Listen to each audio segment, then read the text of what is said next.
Hello दोस्तों, नमस्ते, सत श्री अकाल। स्वागत है आपका एक यारों के रिएक्शन में और मैं हूं कविता। तो आज अगेन बहुत ज़्यादा इंटरेस्टिंग वीडियो है। नाम से ही आपको मज़ा आने वाला है जिस पे आज हम रिएक्ट करने जा रहे हैं, जो कि है last village on Pakistan India border. जो कि ये एक ऐसा गांव है जो कि ज़ीरो लाइन पे है। तो जो ज़ीरो लाइन होती है, आप समझ लीजिए कि कितनी मुश्किलें भी आती होंगी, कितना बच के लोगों को काम करना पड़ता होगा, किस तरह की ज़िंदगी। जब हम दूर रह के इस तरह से सरहदों का डिवीज़न के बारे में बात करते हैं और सोचा भी नहीं जा सकता कि इंडिया के लोग पाकिस्तान में और पाकिस्तान के लोग इंडिया में, तो उन लोगों के बारे में ज़रा सोचिए जो बिल्कुल ज़ीरो लाइन पे रह रहे होंगे। किस तरह का उनका डेली का लाइवलीहुड है, क्या उनकी परेशानियाँ हो सकती हैं, या क्या उनमें जो है वो ऐसा भी हो सकता है कि कुछ अच्छी बातें भी हों। तो वो सब देखने के बाद ही पता चलेगा। तो बहुत इंटरेस्टिंग होने वाला है। पहले आइए इस वीडियो को देखते हैं, उसके बाद इसके बारे में बात करते हैं। अस्सलाम वालेकुम दोस्तों, मैं हूं माजिद मलिक और डिस्कवर द वर्ल्ड में आप सबको खुशामदीद। दोस्तों, आप अपनी जिंदगी में बेशुमार किस्म के दिलचस्प और खूबसूरत गांव के बारे में तो जानते ही होंगे,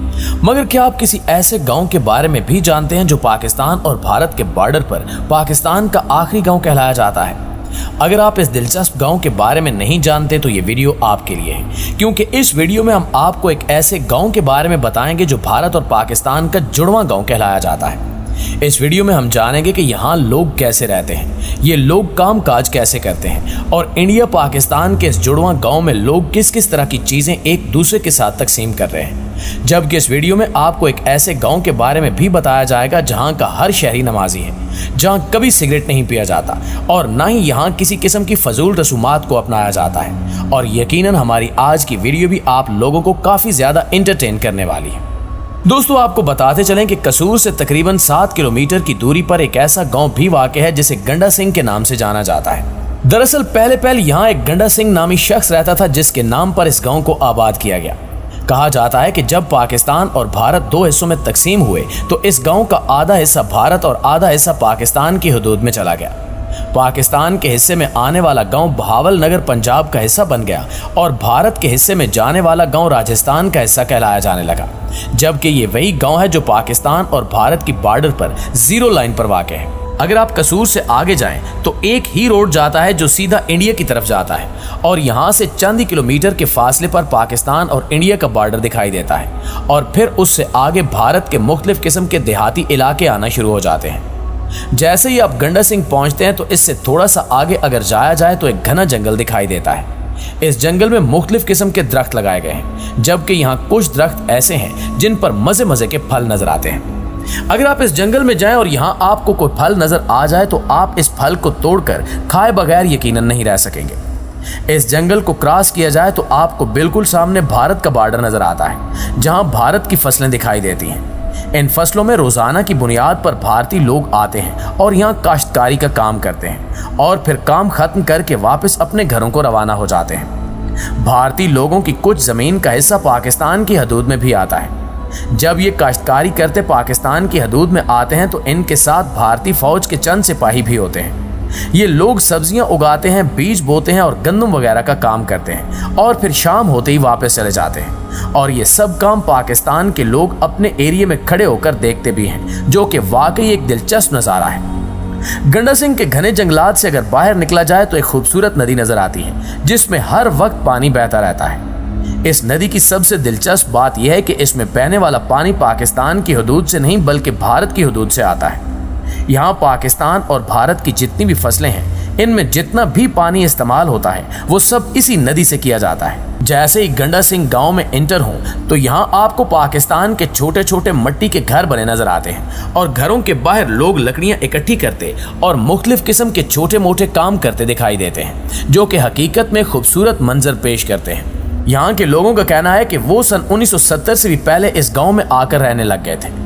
अगर बात की जाए यहाँ के लोगों के रहन सहन की तो आज भी इस गांव में कच्चे मकान बने हुए हैं जो कि बिल्कुल ज़ीरो लाइन पर मौजूद हैं। इन घरों से आगे अगर आप एक दो कदम भी बढ़ाएंगे तो आप इंडिया की हदूद में चले जाएंगे। पाकिस्तान और भारत के घरों के दरमियान सिर्फ एक पतली सी सड़क है जिस पर दोनों ममालिक के फौजी भी गश्त करते रहते हैं। यहाँ के लोगों के घरों के अंदर तमाम तर चीज़ें भी मिट्टी की बनी हुई हैं। यहाँ के लोगों ने मिट्टी के चूल्हे बना रखे हैं जिनमें ये लोग लकड़ियाँ जलाकर खाना पकाते हैं। इसके अलावा इन लोगों के बर्तन भी ज्यादातर मिट्टी के ही हैं, जिनमें खाने पीने का अपना ही मजा है। अगर आप यहाँ जाकर मिट्टी के बर्तनों में साग के साथ खालिस लस्सी पी लें तो शायद ऐसे लजीज खाने का टेस्ट आप अपनी जिंदगी में कभी नहीं भूलेंगे। कहा जाता है कि गंडा सिंह के गांव की गलियां पाकिस्तान की सबसे आखिरी गलियां हैं, क्योंकि फिर इससे आगे इंडिया का इलाका शुरू हो जाता है। पाकिस्तान के इस गांव में एक खूबसूरत नहर भी दिखाई देती है जो सीधी भारत से आती है और फिर पाकिस्तान की हदूद से घूमकर वापस भारत की तरफ चली जाती है। ये नहर भारत और पाकिस्तान के बिल्कुल दरमियान वाक़ है, यानी कि इस नहर के एक तरफ भारत और दूसरी तरफ पाकिस्तान मौजूद है। इसलिए ये नहर इन दोनों ममालिक की एक बॉर्डर लाइन भी कहलाती है। वैसे तो आम तौर पर यह नहर बिल्कुल खुश्क हो चुकी है, लेकिन यहाँ के लोगों का कहना है कि पहले इस नहर में रोजाना की बुनियाद पर पानी बहता था, लेकिन अब जब भारत वाले चाहें पानी खोल देते हैं और जब चाहें बंद कर देते हैं। इसके अलावा इस नहर के थोड़ा सा पास एक पुल भी मौजूद है, जिस पर गाँव के अक्सर नौजवान लड़के खड़े होकर गप्पे लगाते हैं। इस पुल की एक खास बात यह भी है कि इस पर खड़े होकर भारत का बॉर्डर और इनकी आबादी भी साफ साफ देखी जा सकती है। अगर आप इंडिया और पाकिस्तान के इस बॉर्डर के पास मौजूद फसलों को जाकर देखें तो दोनों मुल्कों के लोगों ने अपनी अपनी फसलों में काफी सारे मवेशी भी छोड़ रखे हैं, जिनसे ये हल चलाने में मदद लेते हैं। इसके अलावा यहाँ की फसलों में काफी बड़ी तादाद में मशरूम्स भी देखने को मिलती हैं। दरअसल यहाँ के लोग इन्हें खुद उगाते हैं, जिनके मुकम्मल तौर पर तैयार हो जाने के बाद इन्हें पकाकर खाया जाता है। अगर इस जगह जाकर देखा जाए तो वाकई पाकिस्तान और इंडिया का ये जुड़वां गांव और यहाँ के लोगों का दिलचस्प रहन सहन अपनी खूबसूरती की मिसाल आप है। प्यारे दोस्तों, वैसे तो पाकिस्तान में तकरीबन तमाम तर गांव ही ऐसे हैं जहां लोग सिगरेट पीते होंगे, कभी कभार नमाज पढ़ लेते होंगे तो कभी छोड़ देते होंगे, जबकि शादी की तमाम तर रसूमात भी शहरों की तरह गांव में अदा की जाती हैं। लेकिन यहाँ आप ये जानकर हैरान रह जाएंगे कि पाकिस्तान में एक ऐसा मुनफरिद गांव भी है जहाँ ऐसा वैसा कुछ भी नहीं किया जाता। अगर आप फैसलाबाद जाएं तो इसके थोड़ा करीबी आपको एक बोर्ड नजर आता है जिस पर लिखा होगा चक नंबर 493।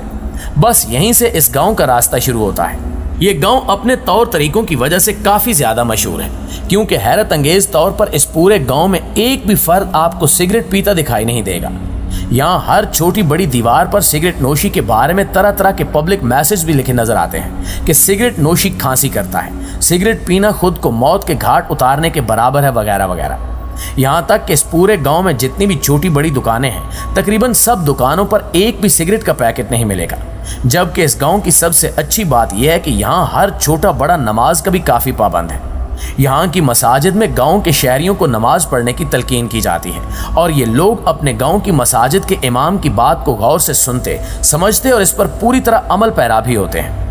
यहाँ एक हैरत की बात यह भी है कि इस पूरे गांव में आपको एक भी भिखारी देखने को नहीं मिलेगा, क्योंकि तकरीबन यहाँ हर शख्स ही कोई ना कोई काम करता नजर आता है।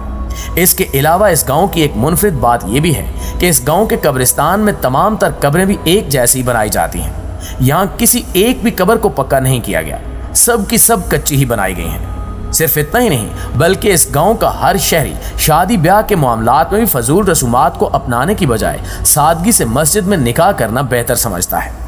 अगर कोई शहरी अपने घर की शादी में किसी फजूल रस्म को अपनाने पर अड़ जाए तो फिर इसका पूरा खानदान उस शादी में शिरकत करने से इनकार कर देता है। इसके अलावा पूरे गांव में किसी घर या दुकान पर आपको गाने की आवाज़ नहीं सुनाई देगी, जिस वजह से इस गांव में किसी किस्म की बेहयाई का नामो निशान तक नहीं पाया जाता। यहाँ के शहरियों को ऐसा करने पर मजबूर नहीं किया जाता, बल्कि वो ये सब खुद अपनी मर्जी और खुशी से करते हैं, क्योंकि इनका मानना है कि आज अगर दीन इस्लाम के असूलों को अपनाकर अच्छे रास्ते पर चलेंगे तो कल इनकी नस्लें भी अपने बड़ों को देखकर उसी रास्ते पर चलने की पाबंद होंगी। जी तो प्यारे साथियों, ये थी हमारी आज की वीडियो। इस हवाले से आप दोस्तों की राय क्या कहती है कमेंट करके हमारे साथ शेयर जरूर कीजिएगा। इंशाल्लाह आपसे मुलाकात होती है अगली वीडियो में। तब तक अपना और अपने प्यारों का ढेर सारा ख्याल रखिएगा। अल्लाह निगहबान। तो दोस्तों, जैसे कि आपने देखा कितना इंटरेस्टिंग, तो मैं दूर से डेफिनेटली हम लोग ये कह सकते हैं इंटरेस्टिंग है, बट जो लोग वहाँ पे रह रहे हैं शायद उनकी अपनी प्रॉब्लम्स हो सकती हैं। बट जिस तरह से, जिस शांति से दो देश आपस में मिल के रह रहे हैं, इसी तरह जब तक ये भावनाएं दोनों तरफ नहीं आएंगी तब तक के लिए इसका कुछ नहीं हो सकता। मतलब सरहदें डेफिनेटली इंसान को डिवाइड नहीं कर सकती, क्योंकि कल को बहुत सारे, जैसे हम करतार साहब जाते हैं तो हम पाकिस्तान से होके गुजरते हैं, उसी तरह पाकिस्तान के बहुत सारे लोग जो हैं वो इंडिया भी आते हैं घूमने फिरने के लिए। सो जब इतनी दोस्ती है, इतनी समझ है हम इंसानों में, तो ये कहीं ना कहीं पॉलिटिकल डिवीज़न ये एक ऐसा रीज़न है जिसे मैं कहूँगी कि जिसकी वजह से इंडिया पाकिस्तान अलग हुए थे। क्योंकि कभी ना कभी अगर हम हिस्ट्री की बात करें तो ये ऑल टुगेदर जब मुग़लों का राज था तो ये पूरा हिंदुस्तान एक साथ ही रहता था। और ये डिवीज़न के बाद डेफिनेटली जैसे जैसे एवोल्यूशन होता गया, सेपरेशंस होते गए, फिर हमारे अपने धर्म में भी सेपरेशन होता गया। जैसे हिंदू में भी कई जातियाँ, सब कास्ट बने, उसी तरह इस्लाम में भी मैं कहूँगी कि मुसलमानों में भी कई जातियों का डिवीज़न हुआ, शिया सुन्नी एंड ऑल दैट, ठीक है। सो ये डिफरेंट चीज़ें होती गई। बट अगर हम सब पुराने उसकी बात करें, जब डिवीज़न नहीं हुआ था तो तब का सिनारियो भी अगर हम इमेजिन करें तो सब कुछ अच्छा था। और आज डिवीज़न के बाद भी अगर हमने बहुत सारे इंटरव्यूज़ देखे हैं पाकिस्तानी मीडिया के, पाकिस्तानी पब्लिक के, जहाँ पे रिएक्शन, जो कि इस समय उनकी इकोनॉमी बहुत ज़्यादा ख़राब चल रही है, बहुत सारे लोग जो है वो वहाँ से इंडिया में या दूसरे देशों में जाने की डिमांड कर रहे हैं, उनको मौका मिले तो वो तुरंत पाकिस्तान को छोड़ दें। तो इन सब से I would like to say that कि कहीं ना कहीं it's all about in the heart. और जिस तरह से आप अपने आप को ग्रूम करते हैं, या जिस तरह से आपके आसपास का जो पब्लिक है, माहौल है, वो आपको ग्रूम करता है, उस तरह से हमारे थॉट्स, हमारे विचार जो है वो ऑटोमेटिकली उस डायरेक्शन में चलना शुरू कर देते हैं। मगर इसके साथ एक लॉजिकल बात ये भी है कि जब इंसान की ज़रूरत होती है ना, जब हमें जीने के लिए कोई चीज़ जब मजबूर कर देती है तो हम ये सारी चीज़ें भूल जाते हैं। क्योंकि जब आपके अपने बारे में अपनी बात आ जाती है, जब आपके परिवार के जीने की बात आ जाती है, तब ये सारी चीज़ें, ये सारे मलाल हम भूल जाते हैं और एक साथ रहते। तो आई थिंक यही फंडे के साथ हमें नॉर्मल लाइफ में भी, नॉर्मल टाइम में भी रहना चाहिए, और ये पॉलिटिकल डिविजन्स और इन सब के ऊपर उठ के बात करनी चाहिए। तो मेरे हिसाब से, मेरा पर्सनल ओपिनियन ये कहता है, इसको देख के if I talk about the lifestyle of the village, तो वो पर्सनली डेफिनेटली बहुत पसंद है। क्योंकि आज के टाइम में हम वो विलेज की मस्ती, वो विलेज का खाना, विलेज की सारी चीज़ें मिस करते हैं। कितनी सारी प्योर चीज़ें होती थी विलेज में, जैसे ज्वार, बाजरा, ये सारी चीज़ें जो हैं वो आज का यंगस्टर्स कहीं ना कहीं मिस करते हैं। ये नहर में खेलना बच्चों का, मिट्टी में खेलना, मिट्टी चाटना, धूल मिट्टी, ये सारी चीज़ें जो है वो आजकल के बच्चों से कहीं ना कहीं छिन सी गई हैं, अगर हम अर्बन इंफ्रास्ट्रक्चर की बात करें। क्योंकि जो ज़िंदगी है वो एक छोटे से घर में सिमट के रह गई है।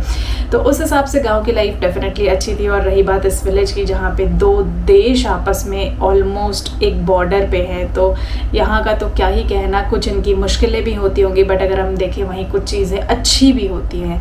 तो मैंने अपना ओपिनियन पर्सनली शेयर कर दिया है। आपका इस पे क्या कहना है वो कमेंट करके ज़रूर बताइएगा। And thank you so much for this video that you recommended all this video. तो मैं मिलती हूँ आपसे अगले वीडियो में, तब तक के लिए जय हिंद, नमस्ते, सत श्री अकाल, अपना ध्यान रखिएगा।